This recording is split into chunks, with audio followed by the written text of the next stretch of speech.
앞서 배운 내용과 이번 내용을 응용하고 연습하면 이런 영상 정도는 만드실 수 있을 겁니다. 이번 영상에서는 그래프를 이용한 애니메이션입니다. 먼저 뉴 컴포지션을 눌러 컴포지션을 하나 생성해 보겠습니다. 제목은 따로 변경하지 않고 진행하도록 하겠습니다. 인스타그램 피드 규격에 맞춰 가로와 세로 길이를 1080픽셀로 맞춰주도록 하겠습니다. 영상의 프레임은 30프레임, 듀레이션은 2초로 맞춰주겠습니다. 설정을 저와 똑같이 맞추셨다면 OK를 눌러서 넘어가 주세요. 좋습니다. 하나의 컴포지션을 생성했습니다. 사각형을 하나 그려주도록 하겠습니다. 도형을 그릴 때 면의 길이가 같은 정사각형을 그리고 싶다면 Shift 키를 누르고 그려주시면 됩니다. 또한 컨트롤 키를 함께 누른다면 처음 마우스를 클릭한 지점을 중심으로 그릴 수 있습니다. 하나의 사각형을 그려주었습니다. 상단에 위치한 필에서 여러분이 원하는 색으로 바꿔주실 수 있습니다. 저는 청록색으로 변경해 주겠습니다. 스트로크도 동일하게 바꿔주실 수 있습니다.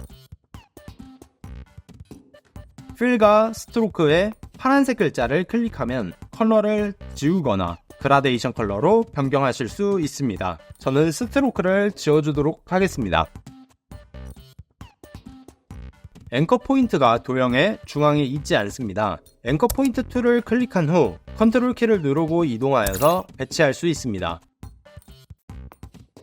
하지만 저희는 이 방법을 쓰지 않겠습니다. 컨트롤 알트 홈 키를 눌러서 중앙 정렬을 시켜주도록 하겠습니다. 단축키를 외워두는 것은 디자인 작업 속도에 도움이 됩니다. 마우스를 바꿔주겠습니다. 우측에 있는 패널에서 얼라인을 클릭하여 중앙으로 이동한 후 아래쪽으로 이동하도록 하겠습니다. Shift 키를 누른 상태로 이동하면 직선으로만 이동할 수 있습니다. 레이어의 트랜스폼을 열고 포지션의 스톱워치를 눌러주세요. 인디케이터가 위치한 0초에 키프레임이 생성되었습니다. 이후 인디케이터를 1초로 이동해 주겠습니다. 이 상태로 도형을 이동시키면 키프레임이 자동으로 생성됩니다. Shift 키를 누르고 위로 이동해 주세요. 스페이스바를 눌러서 재생해보면 사각형이 1초에 걸쳐서 위로 이동합니다. 인디케이터를 뒤로 이동한 후에 0초에 생성된 키프레임을 Ctrl C, Ctrl V 하여 복사 붙여넣기 해주도록 하겠습니다.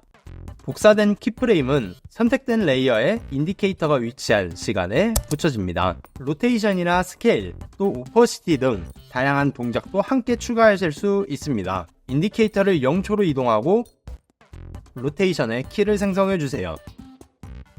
그리고 1초 뒤로 이동하여서 로테이션 값에 360도, 즉 한 바퀴를 추가해 주겠습니다. 이제 사각형은 위로 이동할 때 함께 회전하게 되었습니다. 포지션 키프레임을 선택하세요. Shift를 누르고 선택하면 다중 선택할 수 있습니다. 이 상태로 그래프를 확인하면 리니어 그래프 상태인 것을 확인하실 수 있습니다. 다시 돌아와서 선택하신 후 F9를 눌러서 이지인, 이지아웃 상태로 변경해 주세요. 포지션의 움직임이 부드러워졌습니다. 이 움직임에 속도의 강약을 더하여 더 생동감 있는 애니메이션을 만들어 주실 수 있습니다. 포지션을 선택한 후에 그래프를 눌러주세요. 이지인, 이지아웃 상태는 느렸다 빨라지고 다시 느려지는 속도감을 가지고 있습니다. 중앙에 키프레임을 선택하면 핸들이 생성됩니다. 이 핸들을 조작하여서 왼쪽으로 갈수록 높아지는 그래프를 만들게 되면 빠르게 시작한 후에 점점 느려지는 속도감을 가지게 됩니다. 가장 마지막 키프레임을 선택한 후에 핸들을 조작해 주시면 사각형이 올라갈 때는 빠르게 시작했다가 점점 느려지면서 끝나게 됩니다. 이후에 내려올 때도 빠르게 시작하여서 점점 느려지게 됩니다. 재생시켜 보시면 이런 애니메이션이 완성되어 있습니다. 로테이션에도 동일한 방법으로 그래프를 조작하여 속도감을 만들어 주도록 하겠습니다.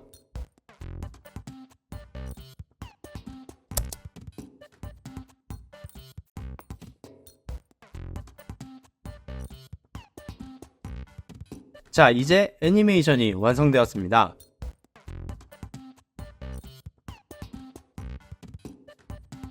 떨어질 때 조금 더 빠르게 움직일 수 있도록 포지션의 마지막 키프레임을 선택한 후에 1초 10프레임 지점으로 이동시켜주세요. 키프레임 간의 간격이 줄어들면서 더 빠르게 떨어지도록 될 겁니다.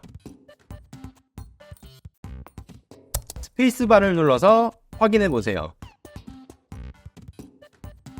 여러분들이 이번 영상까지 충분히 이해를 하셨고 이후에 배워볼 이펙트를 응용해본다면 밀도가 올라가고 생동감이 늘어난 영상까지도 만드실 수 있으실 겁니다. 오늘까지 배워본 내용을 가지고 여러분들이 간단하게 해볼 수 있는 과제를 내드리고자 합니다. 바로 이런 영상을 만들어 보시는 겁니다. 프로젝트 파일은 공유드리겠습니다. 과제를 완성하신 후에 한번 어떤 식으로 구성이 되었는지 확인해 보시는 것도 좋을 듯 합니다. 이 과제는 반드시 이런 영상을 똑같이 만들라는 것이 아니라 여러분들의 생각을 반영해서 한번 개성 있는 작업물을 만들어 보시는 것이 중요합니다. 구독과 공유 그리고 좋아요나 댓글은 채널 운영에 큰 도움이 됩니다. 시청해주셔서 감사합니다.